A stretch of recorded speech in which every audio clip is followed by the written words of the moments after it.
আমরা এখনই বিএনপির মধ্যে বিচার বিভাগ থেকে শুরু করে বিভিন্ন গুরুত্বপূর্ণ জায়গা, আমলাতন্ত্রের জায়গা থেকে শুরু করে অনেক জায়গায় আমরা ক্ষমতার অপব্যবহার দেখা শুরু করছি। কিন্তু আমরা দেখেছি কোর্টে এই ঘটনা পর্যন্ত হয়েছে যে এটা যদি তাদের পক্ষ থেকে বলা হয়েছে এখানে যদি রায় স্পষ্ট না আসে, এটাকে যদি তারা স্টে করে দেয়, সেক্ষেত্রে তারা বিচারককে দেখে নিবে, এই হুমকি পর্যন্ত দেওয়া হয়েছে।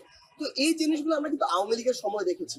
তারা বড় রাজনৈতিক দল, তারা কোর্টে ক্ষমতার অপব্যবহার করবে, তার রাজপথে তাদের এই জনসম্পৃক্ততাকে কাজে লাগিয়ে ক্ষমতার অপব্যবহার করবে, তাহলে তো কোনোদিন এই সরকার ভালোভাবে ফাংশন করবে না।